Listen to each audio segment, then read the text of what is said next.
మత్తయి సువార్త 11వ అధ్యాయము 12వ వచనము.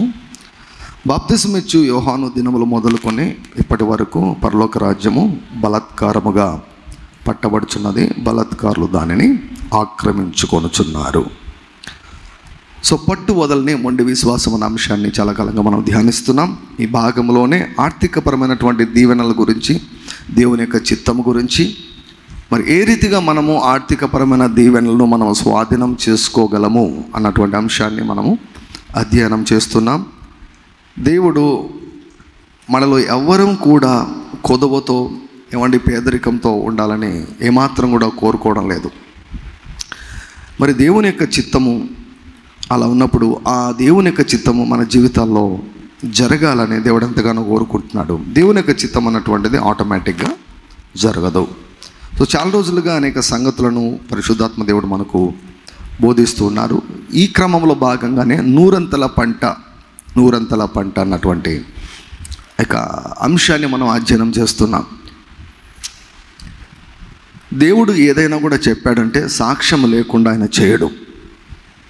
సాక్ష్యము లేకుండా దేవుడు చేయడం. ప్రకటించబడే ప్రతి వాక్యాన్ని ఆయన సూచక క్రియల ద్వారా, అద్భుతముల ద్వారా స్థిరపరుస్తాడు. అదే ఒక సైన్ అన్నమాట. ప్రభు ఆత్మ ప్రకారము దేవుని యొక్క వాక్యము బోధించబడుతుంది అని చెప్పేదానికి. సో ఈ వాక్యానికి, ఈ బోధకు రుజువుగా మొన్న ఫ్రైడే ఒక చిన్న ఇన్సిడెంట్ జరిగింది. శుక్రవారం నాడు నేను హైదరాబాద్కి వెళ్ళాను. హైదరాబాద్లో మరి సాయంకాలం ఒక రివైవల్ మీటింగ్లో వాక్యం చెప్పేదానికి వెళ్ళాను. అక్కడ హోటల్లో ఉన్నప్పుడు ఒక కుటుంబం నన్ను కలవాలని వచ్చారు.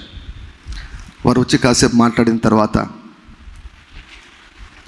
వారు ఇక వెళ్తామని చెప్పేసి ప్రార్థన చేయించుకొని జస్ట్ 2,000 రూపాయలు కానుక నాకు ఇచ్చారు. 2,000 రూపీస్ కానుక నాకు ఇచ్చారు. నేను తర్వాత చూసుకున్నాను అది 2,000 రూపీస్ అని. కానుక ఇచ్చారు. ఒక 10 నిమిషాలు కూడా కాలేదు.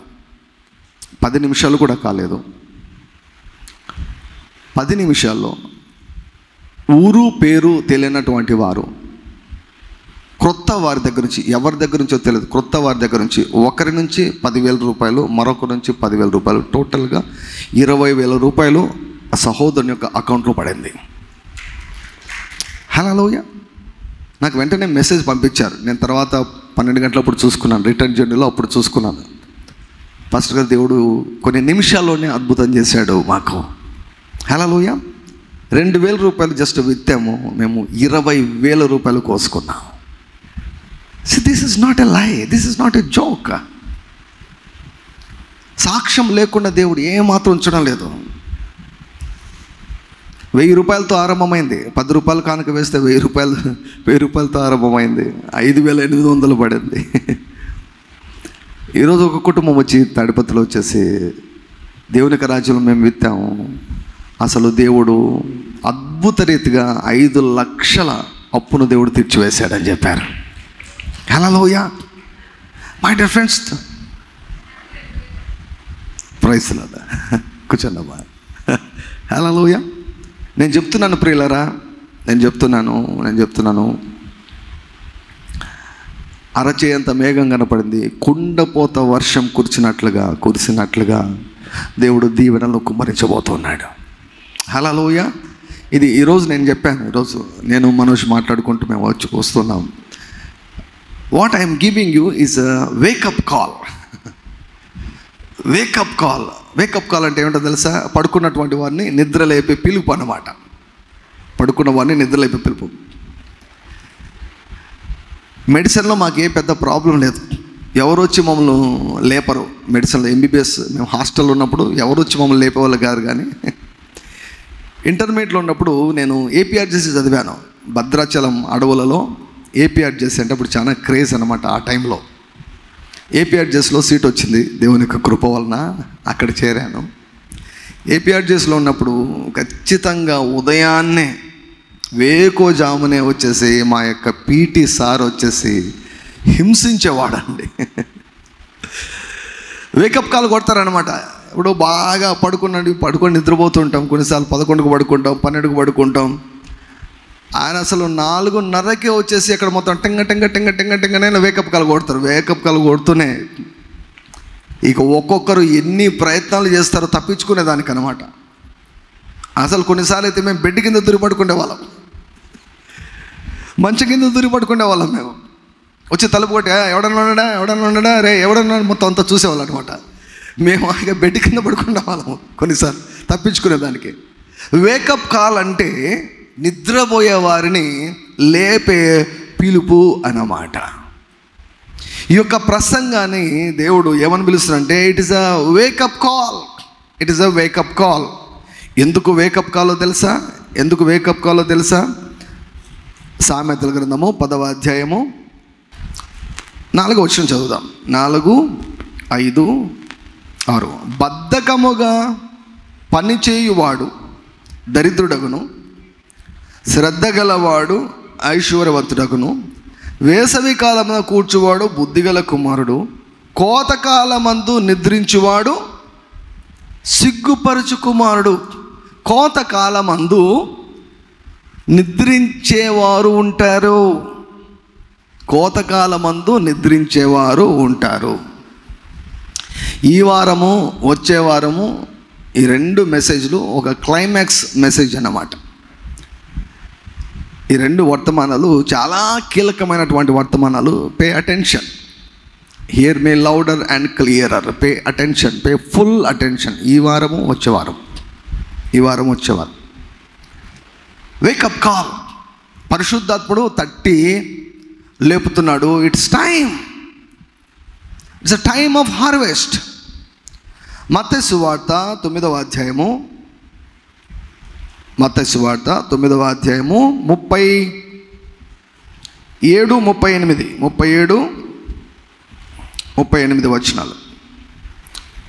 కోత విస్తారమే గాని పనివారు కొద్దిగా ఉన్నారు కనుక తన కోతకు పనివారిని పంపుమని కోత యజమానుని వేడుకొనుడని తన శిష్యులతో చెప్పాను. యేసుక్రీస్తు ప్రభు చెబుతున్నటువంటి మాటలు ఏమిటంటే, కోత విస్తారంగా ఉన్నది కానీ పనివారు కొద్ది మందే ఉన్నారు. కాబట్టి పనివారిని పంపమని కోత యజమానుని అడగండి. ఇక్కడ మనం గమనిస్తే కోత అంటే పంట మనకు కనిపిస్తూ ఉంది. పంటను కోసే పనివారు కనిపిస్తున్నారు. ఆ పంటకు యజమానుడు కనిపిస్తూ ఉన్నాడు.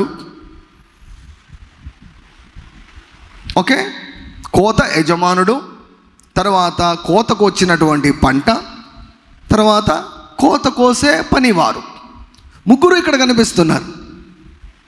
యజమానుడు చెబుతున్నాడు కోత చాలా విస్తారంగా ఉంది, కోత చాలా విస్తారంగా ఉంది కానీ పనివారు కొద్ది మందే ఉన్నారు. కాబట్టి కోసుకోలేకుండా ఉన్నారు, పంటను కోసుకోకుండా ఉన్నారు. కాబట్టి పనివారు ఎక్కువ కావాలి అని యేసుక్రీస్తు ప్రభువు పనివారు కొరకు ప్రార్థన చేయండి అన్నాడు. సో ఈ యొక్క వర్తమానం ఏం చేస్తుందంటే పని వారిని సిద్ధం చేస్తూ ఉంది, పని వారిని తయారు చేస్తూ ఉంది. ఎవరు ఈ పనివారు? ఈ పనివారు ఎవరు? ఈ పనివారు ఎలా కోతకు వస్తారు? భౌతికంగా మాట్లాడితే మార్కు సువార్త 4వ అధ్యాయంలో మనం చూసిన ప్రకారము ఏమండి, ఒక మనుషుడు పరలోక రాజ్యం ఎలా పని చేస్తుందంటే, ఒక మనుషుడు విత్తనములు చల్లి పడుకొని నిద్రపోయి లేచి అట్లా ఉంటుంటే అతనికి తెలియని రీతిగానే ఆ యొక్క విత్తనం అంట ఏమండి పెరిగి అది ఏమండి వెన్ను వస్తుంది, తర్వాత ముదురు గింజలు వస్తాయి. కోతకు వచ్చిందని తెలిసిన వెంటనే ఆ మనుషుడు ఏం చేస్తాడంటే కొడవలి తీసుకొని కోసుకొని పంటను తీసుకొని ఇంటికి తీసుకొని వెళ్ళి ఆ పంటను ఏం చేస్తాడంటే అనుభవిస్తాడు.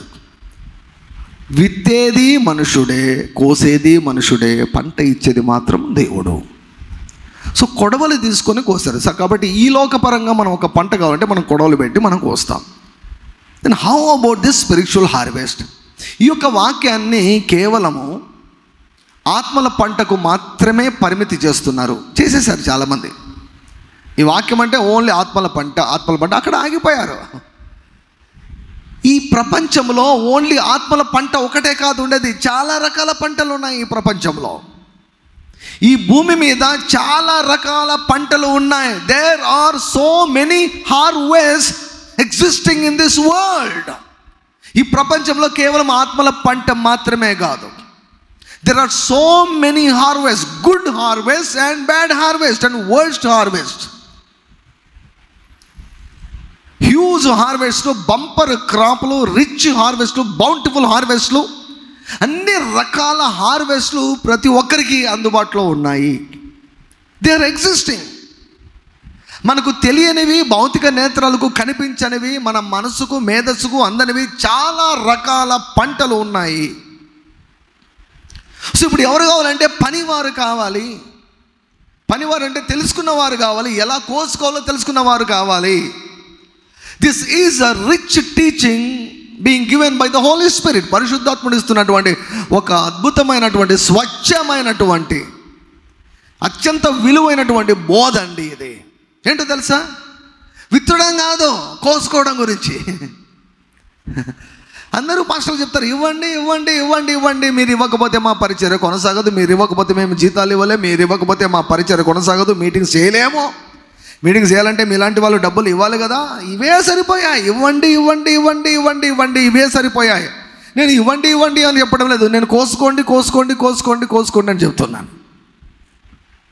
You reap, you know how to reap. మీ కోసుకోవడం ఎలాగనో మీకు నేర్పిస్తున్నా. కోసుకోవడం ఎలాగనో మీరు నేర్చుకుంటే మీ పంటనే కాదు, వేరే వాళ్ళ పంట కూడా మీరు కోసుకుంటారు. హల్లెలూయా. మీరు కష్టపడని దానిని మీరు అనుభవిస్తారు అని ప్రభువు చెప్పాడు. సో ఇక్కడ పంట ఉంది, కోత విస్తారంగా ఉంది. నేను ఒక మాట చెప్పాలంటే డబ్బులు ఏమండి విస్తారంగా ఉందండి. ఇంకా ఈ సీజన్లో అయితే ఎక్కడెక్కడ దాచిపెట్టిన డబ్బులంతా బయటకు వస్తుంది. ఎలక్షన్ సీజన్ కదా, అలర్టుకుంటారు గవర్నమెంట్ వాళ్ళు, ఇన్కమ్ ట్యాక్స్ వాళ్ళు. ఇంకా పండగ వాళ్ళకి ఎక్కడ చూసినా డబ్బులు దొరుకుతూ ఉంటాయి కదా. పార్టీలలో, రాజకీయాల్లో పనిచేసే వాళ్ళకు పండగ డబ్బులు ఇంకా ఓట్లు కూడా డబ్బులు పంచుతారు. డబ్బులు ఎవరెవరు ఎంత పంచుతారో పోటీ పడి రెడీగా ఉన్నారు పంచేదానికి. ఎక్కడ చూసినా కూడా ఎక్కడండి 5 సంవత్సరాలుగా దాచిపెట్టినటువంటి డబ్బు బయటికి తీయబడుతుంది. కోత విస్తారంగా ఉంది, కోత చాలా విస్తారంగా ఉంది. ఇప్పుడు ఎవరు కావాలంటే పనివారు కావాలి. డబ్బుకు ఎవరు యజమానుడు అంటే కోత యజమానుడే యేసుక్రీస్తు ప్రభు. Jesus is the Lord of silver and gold. Jesus is the king over silver and gold. Jesus is the Lord. Jesus is the God of money. He is the owner. ప్రభు అంటున్నాడు కోత విస్తారంగా ఉంది. యేసు ప్రభు గురించి నీకు తెలిసినప్పటి నుంచి ఎంత విత్తింటావు నీవు దేవుని యొక్క రాజ్యంలో, ఎన్ని చోట్ల విత్తింటావు, ఎక్కడెక్కడ విత్తింటావు, ఎంత విత్తింటావు. దేవుడు వాటన్నిటికీ లెక్క వేసుకొని నీకు పంట ఇవ్వాలని కోరుకుంటున్నాడు. God is not happy if you are not reaping your harvest. నీ యొక్క పంట నువ్వు కోసుకోకుంటే దేవునికి ఏమాత్రం కూడా సంతోషం లేదు. So God wants you to reap your harvest. నీవు పంటను కోసుకోవాలని ఆయన కోరుకుంటున్నాడు. కాబట్టి ఇది వేకప్ కాలని ఎందుకు అన్నానంటే, కోత ఉంది విస్తారంగా, కానీ చాలామంది నిద్రపోతున్నారు. ఇప్పుడు మా పీటీ మాస్టర్ వచ్చి లేపినప్పుడు మేము లేచి హాయిగా డ్రిల్కి వెళ్ళి బాగా ఎక్సర్సైజ్ చేస్తే ఎవరికండి లాభము? పీటీ మాస్టర్కా మాకా? కష్టమైనా మాకే కదా లాభం, మనకే కదా లాభం. ఎప్పుడో ఒక వారానికి 2 వారాలకు ఒకసారి తప్పించుకుంటాం, కానీ రోజు తప్పించుకుంటే వాతలు పడేవి మాకు. ఇంటర్మీడియట్లో హింసించేవాడు, సతాయించేవాడు. వేకప్ కాల్ ఎందుకో తెలుసా? millions of Christians are sleeping concerning this subject. ఈ విషయంలో కోట్ల కొలది క్రైస్తవులు నిద్రావస్థలో ఉన్నారు. ఏందో తెలియదు వాళ్ళకి. ఇవ్వడం ఒక్కటే తెలుసు, దేవుని యొక్క రాజ్యంలో విత్తడం ఒక్కటే తెలుసు, తిరిగి పొందుకోవడం వారికి తెలియదు. పొందుకుంటే అది అంటే ఆశించి ఇస్తే అది తప్పు అని అనుకుంటున్నారు కొంతమంది. పేదరికం దైవత్వం అని కొంతమంది బోధించుకుంటూ కూర్చున్నారు. సో ఈ రకంగా జరుగుతుంది. అయితే నీవు మాత్రం ఈరోజు మేల్కోవాలని పరిశుద్ధాత్మ తెలియజేస్తున్నాడు. లెమ్ము తేజరెలము, యెహోవా మహిమ నీ మీద ఉదయించింది. ఆయన మహిమ నీ మీద ఏంటి? ఆయన మహిమ అంటే, ఆయన వెలుగు ఏంటి అంటే, ఆయన మహిమ ఏమిటంటే వాక్యం యొక్క ప్రత్యక్షతని ఈరోజు తీసుకొని you rise up, you wake up and go and reap your harvest. మీరు వెళ్ళి మీరు పంటను కోసుకోండి. కోత కాలమందు నిద్రించే కుమారుడు సిగ్గుపరచు కుమారుడు. సిగ్గు కలుగుతుంది, ఘనత కలగదు. నిద్రావస్థలో ఉన్నటువంటి వారికి ఆర్థిక పరంగా ఘనత కలుగదు. అందుకే కోతకాలమందు నిద్రించేవారు సిగ్గుపరచు కుమారులు కనుక కోతకాలం అనే దేవుడు చెబుతున్నాడు, నిద్ర లెగమనే దేవుడు చెబుతున్నాడు.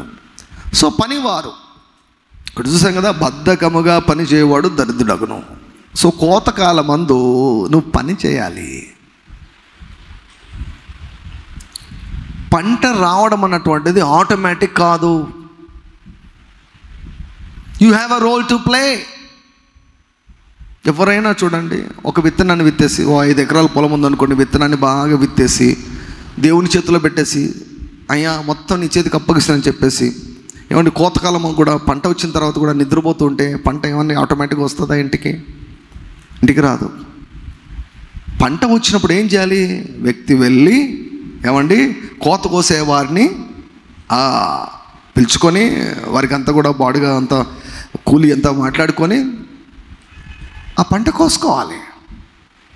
You have to sow and you have to reap. పనివారిగా నువ్వు తయారు కావాలి. So how to reap a harvest.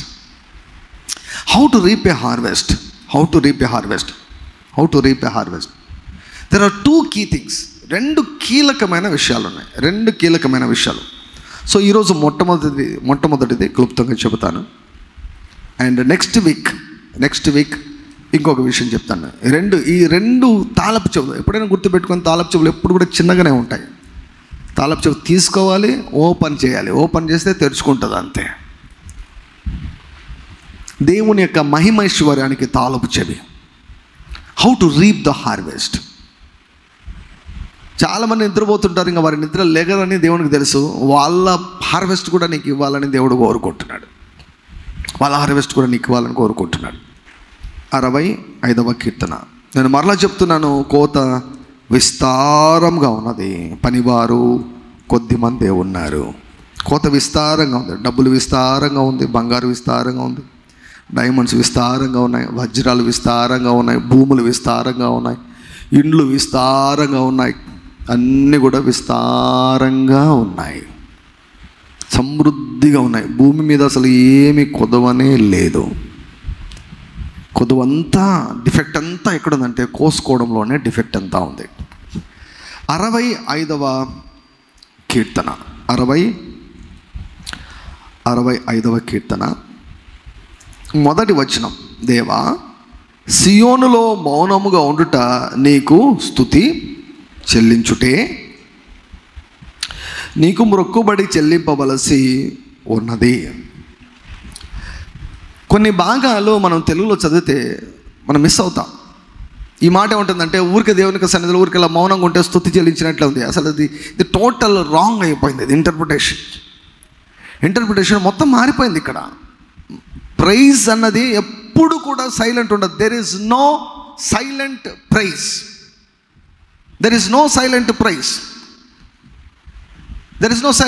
మౌనంగా ఉండే స్తుతి అసలు లేదు.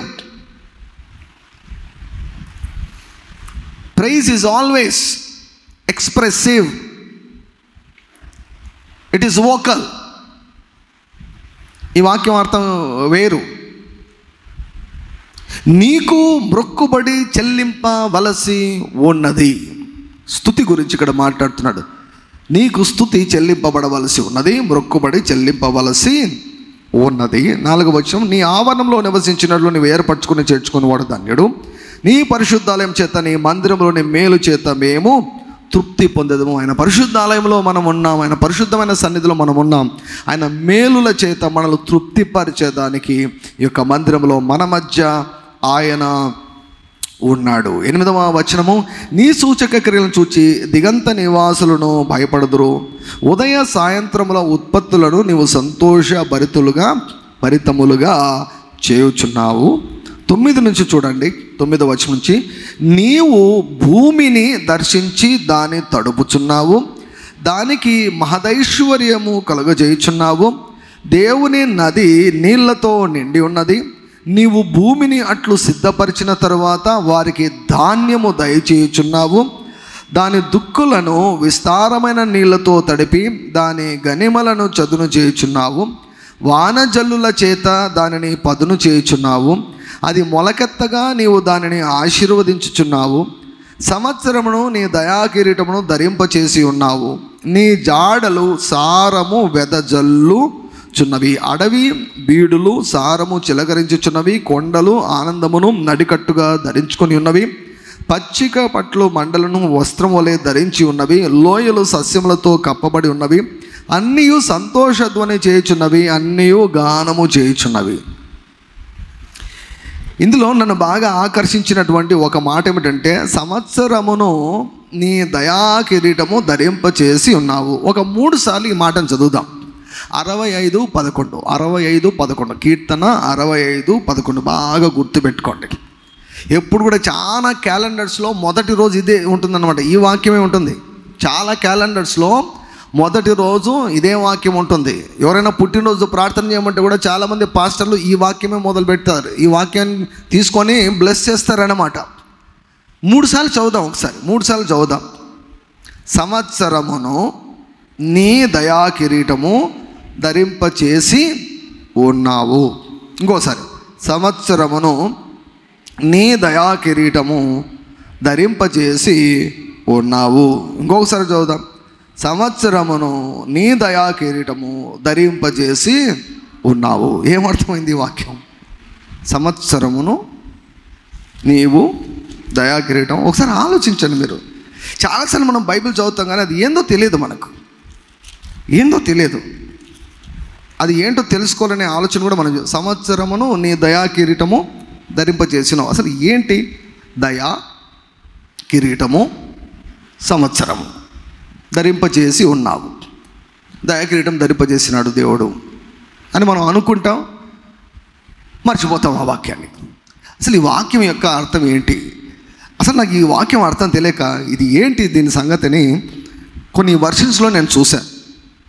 కొన్ని ఇంగ్లీష్ వర్షన్స్లో చూస్తే టోటల్గా దాని అర్థము చాలా వేరుగా ఉంది. నేను అన్నీ నోట్ చేసుకున్నాను. ఇంగ్లీష్లో నేను చెప్తాను, దానికి తర్వాత తెలుగులో దానికి అర్థం చెప్తాను. ఒక వర్షన్ ఏముంటుందంటే, what a rich harvest your goodness provides wherever you go there is plenty. అంటే ఈ వాక్యము ఒక వర్షన్లో ఏం చెప్తుందంటే, ఎంత సంపన్నమైన పంటను నీవు సంవత్సరమంతటి కొరకు సిద్ధపరిచి ఉన్నావు. ఎంత సంపదకుతో కూడినటువంటి, ఎంత సమృద్ధి అయినటువంటి పంటను, కోతను నీ దయను బట్టి, నీ మంచితనాన్ని బట్టి మా కొరకు సిద్ధపరిచి ఉన్నావు. ఇయర్ బిగినింగ్లోనే, సంవత్సర ఆరంభంలోనే ఆయన మన కొరకు ఏమి సిద్ధపరిచాడంట? తన యొక్క మంచితనం వలన పంటను సిద్ధపరిచాడంట, హార్వెస్ట్. ఎందుకంటే ఈ 9-10 వచనాలు అంతా ఏముందండి? భూమి అంటాడు, తడపడం అంటాడు, పంట అంటాడు, ధాన్యం అంటాడు, విస్తారంగా పంట అంటాడు. He is talking about sowing and reaping. ఇవి మాట్లాడుతూ ఉంటాడంటే సంవత్సరమునే దయా కిరీటము అంటే పంటను కోత విస్తారం అన్నాడు కదా. కోత సంవత్సరాది నుంచి సంవత్సరాంత వరకు ప్రతిరోజు నీకు అందుబాటులో ఉంది. Every day, every year this harvest is available to you. నీకు అందుబాటులో ఉంది ఎవ్రీ డే. సంవత్సరారంలో గుర్తుపెట్టుకో, ఆయన మంచితనం అంట సంవత్సరం అంతటి కొరకు ఆయన దయచేత హార్వెస్ట్నే, పంటనే, కోతనే నీకు కిరీటముగా ధరింపజేశాడంట. కిరీటం అంటే ఎప్పుడు కనిపిస్తూ ఉంటుంది, బయట కనబడుతూ ఉంటుంది కిరీటం. హార్వెస్ట్నే కిరీటముగా చేశాడు. హార్వెస్టే కిరీటం, పంటనే కిరీటంగా చేశాడంట. దేన్ని బట్టి? దయను బట్టి ఏమండి? నీవు విత్తినటువంటి వాటికి దేవుడు పంటను రెడీ చేసి పెట్టాడు. ఎన్ని సంవత్సరాల నుంచి పంట నీ కొరకు వెయిట్ చేస్తూ ఉందో, ఎన్ని సంవత్సరాల నుంచి నీకు సంబంధించినది, నీ ఆస్తి, నీ పంట నీ చుట్టూ ఉన్నటువంటి ఇతరుల పంట కూడా ఏమండి ఎవరైనా మమ్మల్ని పిలుస్తారో, ఎవరైనా మమ్మల్ని స్వాధీనం చేసుకుంటారేమో అని వెయిట్ చేస్తూ ఉన్నది. So what a rich harvest your goodness provides, wherever you go there is plenty. సంవత్సరం అంతటికి వాగ్దానం ఇది. God's blessings are not seasonal. సీజన్లు మారినట్లు దేవుని యొక్క ఆశీర్వాదాలు మారవు. సంవత్సర ఆరంభంలో సంవత్సరమునే పంట చేత, కోత చేత నింపి పడేశాడు దేవుడు. మరొక వర్షన్ ఏమంటుందంటే, you crown the year with bountiful harvest, even the hard paths overflow with abundance. You crown the year with bountiful harvest, సమృద్ధి అయినటువంటి పంటతో ఈ ప్రతి సంవత్సరాన్ని నీవు నింపుతున్నావు. బౌంటిఫుల్ హార్వెస్ట్నే క్రౌన్గా ప్రతి సంవత్సరానికి నీవు ఉంచి ఉన్నావు. అంటే 2024 పైన ఒక కిరీటం ఉంది. ఆ కిరీటం పైన దేవుడు ఏం రాసి పెట్టాడంటే బౌంటిఫుల్ హార్వెస్ట్ అని రాసి పెట్టాడు, రిచ్ హార్వెస్ట్ అని రాసి పెట్టాడు, విస్తారమైన కోత అని రాసి పెట్టాడు, విస్తారమైన పంట అని రాసి పెట్టాడు. ఈ వాక్యం అర్థం ఇది. అంతటితో ఆగలేదు. ఇంకొక వర్షన్ ఉంది. Thou crownest the year with thy goodness, and thy paths drop of fatness. ఆయన మంచితనము చేత ఏమండి సంవత్సరాన్ని అభిషేకించాడంట. మంచితనము అనే కిరీటాన్ని సంవత్సరానికి ధరింపజేశాడంట. ఆ మంచితనం ఏం చేసింది? నీవు భూమిని దర్శించి దాన్ని తడుపుచున్నావు, దానికి మహదైశ్వర్యము కలుగజేయుచున్నావు. దేవుని నది నీళ్ళతో నిండి ఉన్నది. నీవు భూమిని ఎట్లు సిద్ధపరిచిన తర్వాత వారికి ధాన్యము దయచేయుచున్నావు. దాని దుక్కులను విస్తారమైన నీళ్ళతో తడిపి దాని గనిమలను చదును చేయుచున్నావు. వాన జల్లుల చేత దానిని పదును చేయుచున్నావు. అది మొలకెత్తగా నీవు విత్తగా, అది మొలకెత్తగా. విత్తనము భూమికి టచ్ కావాలి. విత్తనం ఎప్పుడైతే భూమికి టచ్ అవుతుందో అప్పుడు మొలకెత్తుతుంది. హల్లెలూయా. ఎప్పుడైతే దేవుని యొక్క రాజ్యంలో నువ్వు విత్తనాన్ని విత్తుతావో, అది 10 రూపాయలైనా సరే, 5 రూపాయలైనా సరే, 100 అయినా సరే, 1000 అయినా సరే, దేవుని యొక్క రాజ్యంలో ఎప్పుడైతే ఆ విత్తనము తగులుతుందో, దేవుని యొక్క రాజ్యంలో ఎప్పుడైతే ఆ విత్తనము తాకుతుందో వెంటనే మొలకెత్తుతుంది. అది మొలకెత్తగా నీవు దానిని ఆశీర్వదించుచున్నావు. హల్లెలూయా. whenever that seed sprouts and God is blessing it, దేవుడు బ్లెస్ చేస్తున్నాడు కనుక ఆ మొలకెత్తిన దానిని దేవుడు దీవిస్తున్నాడు కనుక మొలకెత్తింది. అది ఏమండి పంట పైరై అది కోతకు వచ్చింది. Every year is a year of harvest. కొన్నిసార్లు కొంతమంది డిక్లేర్ చేస్తున్నారు, this year is the year of harvest అని. చెప్పుకోవచ్చు, అదేం తప్పేం కాదు. దేవుడు చూస్తుంటాడు, అరే నాయనా ప్రతి సంవత్సరం హార్వెస్ట్ ఇయర్ నాయనా.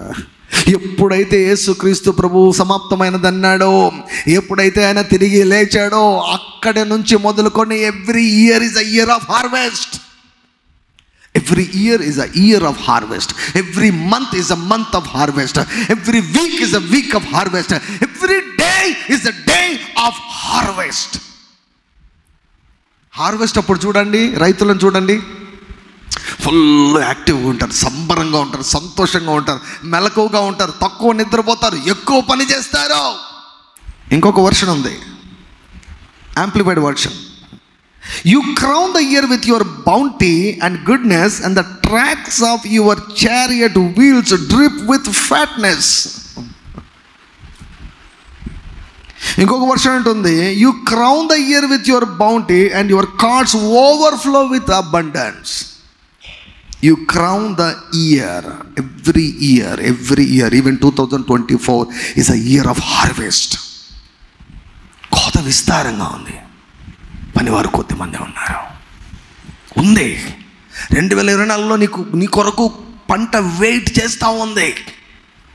నీ కొరకు పంట వెయిట్ చేస్తూ ఉంది.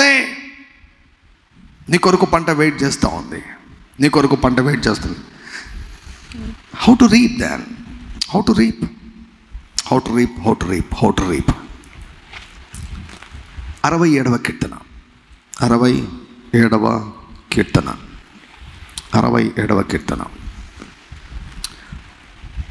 5వ వచనం.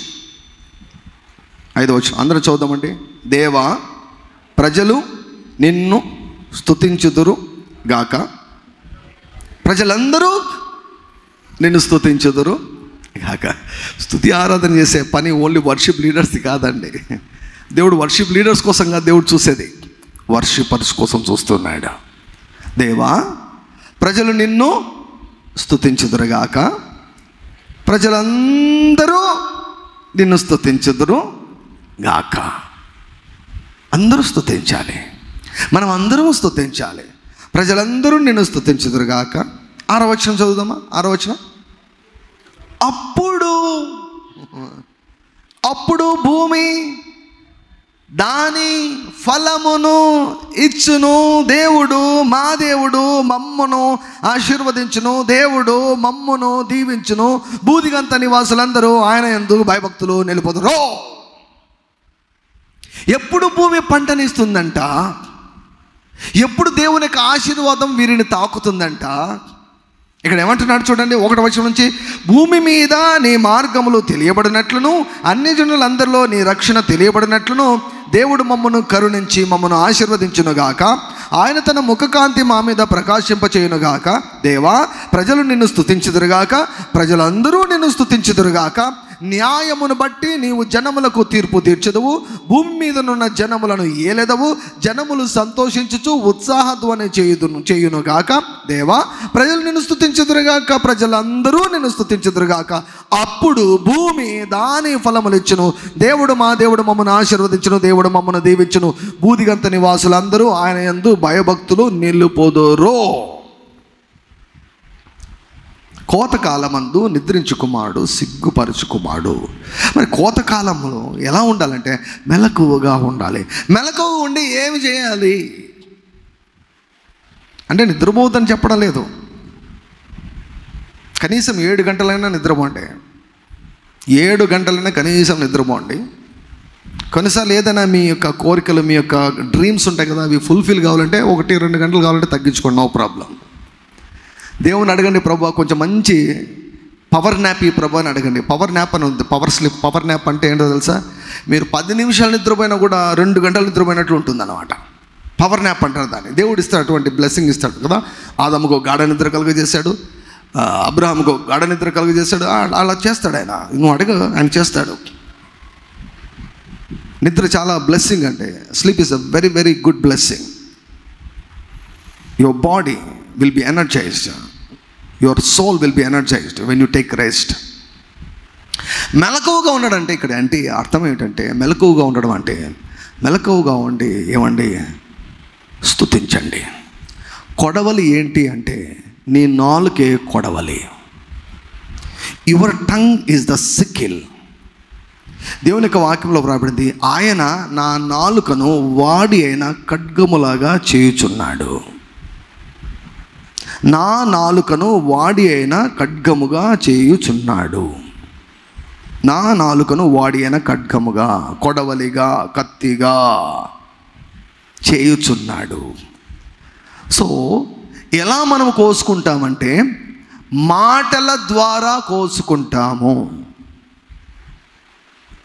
ఎలా కోత కోయాలంటే మాటల ద్వారా కోత కోయాలి. ఒక్క మాటలో చెప్పాలంటే మాటల ద్వారా. ఏ మాటలు అంటే స్తుతించడం ద్వారా. నంబర్ 1 స్తుతించడం ద్వారా. దేవా, ప్రజలు నిన్ను స్తుతించుదురుగాక. ప్రజలందరూ నిన్ను స్తుతించుదురుగాక. అప్పుడు అప్పుడు అప్పుడు అప్పుడు భూమి తన ఫలమును ఇస్తుంది. ఆదాము హవ్వను ఏం చేశాడు? ఫలించుదురుగాక అని దేవుడు దీవించాడు. ఆ దీవెన వారి జీవితంలో నెరవేర్చబడాలి. ఆ దీవెనకు వారు కనెక్ట్ కావాలంటే what they have to do, they have to send praises to God. ఈరోజు మట్టలాదివారము దేవుడు ఎందుకు నిర్దేశించాడు తెలుసా? యేసుక్రీస్తు ప్రభు జీవితం అంతట్లో కూడా అత్యధికంగా స్తుతించబడినటువంటి దినం, అత్యధికంగా ప్రజల చేత ఘనపరచబడిన దినం, అత్యధికంగా ప్రజల చేత హెచ్చించబడినటువంటి దినం అదే. చాలామంది మట్లాదివారం అంటే ఖర్జూర మట్టలు పట్టుకొని, ఈత మట్టలు పట్టుకొని తిరిగి హోసనా అని అంటారు, మర్చిపోతారు అంతే. మట్టలాదివారం ప్రతిరోజు నీ జీవితంలో ఉండాలి. ప్రతిరోజు నీ జీవితంలో ఉండాలి. మట్టలాదివారం మహాశబ్దముతో దేవుని స్తుతించారు, కేకలు వేచు దేవుని స్తుతించారు. Praise is always noisy. Praise is always noisy. శబ్దాలు ఉంటాయి, గంభీరంగా ఉంటాయి, ధ్వనులు ఉంటాయి, అరుపులు ఉంటాయి, కేకలు ఉంటాయి. అది అల్లరితో కూడిన ఆటపాటలు కాదు. అది ఒకవేళ ఆ మాటను ఉన్నది ఉన్నట్లుగా తీసుకుంటే ఆ రోజంతా అల్లరితో కూడిన ఆటపాటలే. ఆ రోజంతా మరి కేకలు వేశారంట. ఏమండి, యేసుక్రీస్తు ప్రభు గాడిద పిల్ల మీద ఉంటే ముందు ఒక గుంపు, వెనక ఒక గుంపు కేకలు వేస్తున్నారు. అరుపులు, కేకలు. అవి కొంతమందికి నచ్చలేదు. అయ్యా వారిని నోరు మూసుకోమని చెప్పంటే ప్రభు అన్నాడు, ఈరోజు నేను అత్యధికంగా గణపరచబడవలసిన దినము. వాళ్ళు నోరు మూసుకుంటే రాళ్ళు చూసావా, రాళ్ళు కేకలేసి నన్ను స్తుతిస్తాయి అన్నాడు. Hallelujah, hallelujah. Praising, releasing the words of praise will bring harvest to you. Harvest కొరకు నువ్వు ఎక్కడికో పోవాల్సిన అవసరం లేదు, వెతుకుంటూ పోవాల్సిన అవసరం లేదు. నీవు కూర్చో, నువ్వు ఎక్కడ ఉన్నావో అక్కడ కూర్చొని, నువ్వు ఎక్కడ ఉన్నావో అక్కడ నుంచి దేవుని స్తుతించు. ప్రభువా, కోత యజమానే నీకు స్తోత్రం అయ్యా, విత్తేదానికి విత్తనం ఇచ్చావు, నీకు స్తోత్రం. నీ రాజ్యంలో నేను ఎప్పుడైతే విత్తానో అప్పుడే మొలకెత్తింది. ఎప్పుడైతే అది మొలకెత్తిందో నీవు దానిని ఆశీర్వదించావు. దేవుని నది నీళ్లతో నిండి ఉన్నదంట. ఆయన సమృద్ధిగా వర్షమును కుమ్మరించాడంట. ప్రభువా, కోతనిచ్చావయ్యా, నీకు స్తోత్రమయ్యా. పంటనిచ్చినందుకు నీకు స్తోత్రంనైనా. I praise you Lord of harvest, I praise you Lord of harvest. దేవుని స్తుతించండి, కోత యజమానుని స్తుతించండి. దేవా, ప్రజలు నిన్ను స్తుతించుదురుగాక, ప్రజలందరూ నిన్ను స్తుతించుదురుగాక, అప్పుడు భూమి తన ఫలమును ఇచ్చును. నీవు ఎంత ఎక్కువగా, ఎంత నాణ్యతతో కూడినటువంటి స్తుతి ఆరాధనను దేవునికి ఇస్తావో నీవు అంత పంటను నీవు కోసుకుంటావు. I repeat, the magnitude of your harvest is entirely depends upon the depth and the quality of praise that you are sending to God. నీవు ఎంత పంట కోసుకుంటావు అన్నటువంటిది దేని మీద ఆధారపడి ఉందంటే, ఎంత నాణ్యతతో కూడినటువంటి స్తుతి ఆరాధనను దేవుని వద్దకు పంపుతున్నావో దానిని బట్టి. ఇప్పుడు చెప్పండి, కోతకాలం ముందు నిద్రపోయే వాళ్ళు ఎవరంటే స్తుతి ఆరాధనను నెగ్లెక్ట్ చేసేవాళ్ళు. వ్యక్తిగత స్తుతి ఆరాధన. I'm not talking out praise and worship when we gather together. మనం అందరం కలిసినప్పుడు దేవుని ఆరాధించడం, yeah, it is very valuable. ఇదేమి చిన్న విషయం కాదు, ఇది వెరీ వాల్యుబుల్, వెరీ పవర్ఫుల్. కానీ ఇక్కడతో ఆగిపోకూడదు.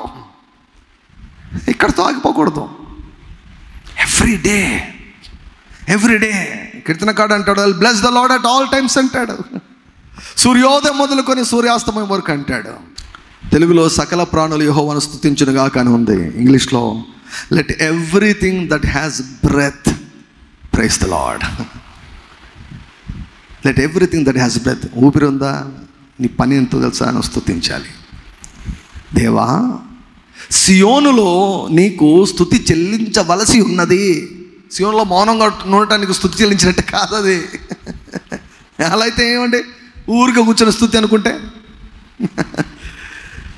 ఎంత ఘోరం చూడండి. కొన్ని ఉన్నాయి అట్లా మిస్టేక్స్.